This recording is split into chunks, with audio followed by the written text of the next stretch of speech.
Maha Blanca is a Filipino dessert known for its smooth, creamy texture. Pero today, gagawa tayo ng dalawa. Medyo classic with our corn, and the other one, we're adding ube halaya with cheese para balance of sweet and salty. Gagawa tayo ng masarap na maha, and I'm just using half a can of condensed milk, 1/4 cup of sugar. Yan. Dapat may konting asin para maging malinamnam. 1 can of coconut cream. Pagkadali lang. Mix, mix, mix, mix, mix. 1 can of cream of corn. Mix, mix, mix. Vanilla. Mix natin. Is a very nice, creamy, and rich maha recipe. Ito. Then now, papainitin ko na siya ng paunti-unti. At napakadali ng ating technique, hindi natin hinahalo yung cornstarch dito sa ating maha mixture. Gagawa tayo ng slurry. Yan. So, meron tayong mix. Tunawin natin ating cornstarch. Eto, maalala ko talaga yung aking kabataan nitong maha. One of the easiest recipes to make. Halo-halo lang and papalaputin mo with your cornstarch and yun, may dessert ka na. And ito, mainit na yung ating mixture. And all you have to do is buhos mo lang yung iyong slurry, ganyan. And cook until it is thick. Simple! Yan ang masarap na maha blanca. Oh. And it's very, dito mo malalaman na luto yung cornstarch. No? Yan, makikita. Pag nakikita mo yung bubbles, ibig sabihin, naluto na yung cornstarch mo. Kung hindi pa siya kumulo, lumapot siya pero hindi siya kumulo, posible na hilaw pa yung cornstarch at when you eat it, mabuhangin yung texture. So ito, sure na sure tayo na luto yung ating cornstarch. Nakita na nating kumulo ating very thick mixture. Yan o. And let's pour it into our pan. Very important na may salt to balance the flavor. Spread evenly. Ganyan. And now, plante dito, bago pa lumamig, lagyan natin ng whole corn kernels.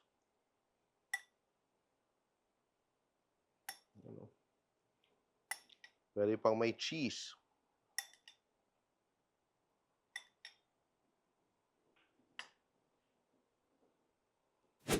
So, very same procedure. Yan, no? Our condensed milk, sugar, konting salt,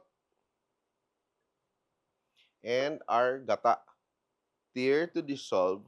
Pero this time, to make it different, we are using ube halaya. That's 1 cup.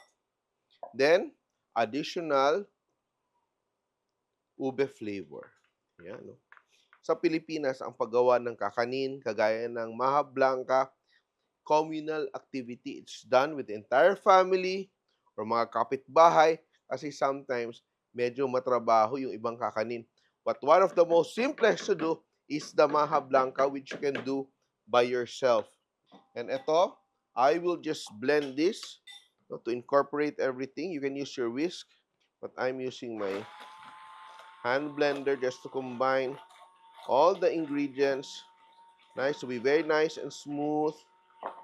Yan, that's good. Very nice.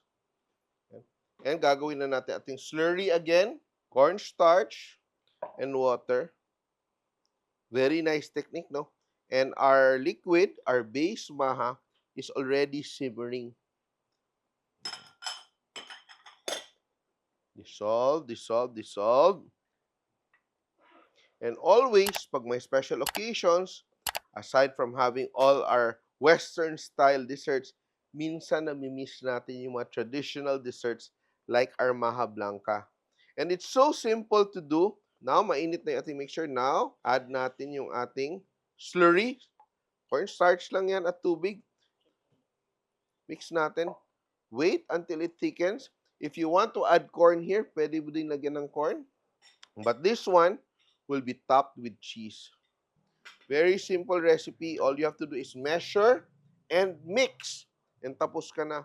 But this is something that I think everyone loves and will enjoy.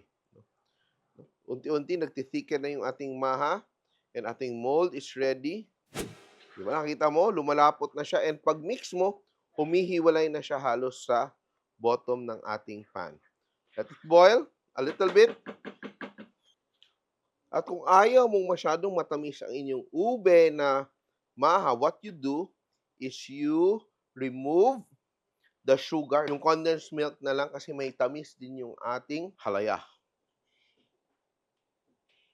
Nice. Very rich. At masarap to dahil may halo talaga siyang totoong ube. Hindi lang siya pa-ube flavor, kundi may ube talaga kasi ube halaya yung gamit natin for this recipe. Now, let's grate our cheese. Remember to chill your cheese para madali siyang i-grate. Hindi siya matutunaw sa inyong kamay. Beautiful, simple and beautiful, and of course, delicious. Perfect holiday recipe with our two versions of maha. Very important to let it cool down before chilling in your refrigerator. Leave it at room temperature for an hour or so. Lagay sa chiller para bukas or maya, ang sarap na niyang kainin.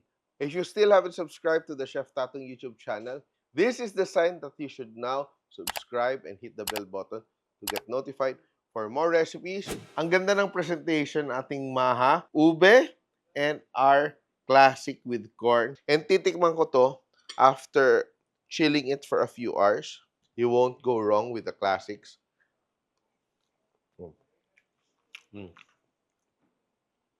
Tama lang yung tamis niya. Hindi nakakaumay. And such a, delicious treat na sobrang daling gawin.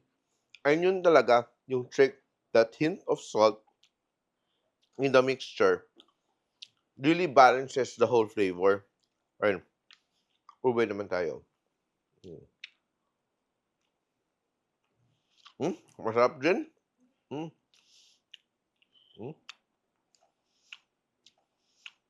Harap with the cheese. Perfect. Try these recipes this holiday season. Napakadaling gawin. Easy to find ingredients. And it's something that everyone will enjoy. Maha mais and maha ube. That's for all of you.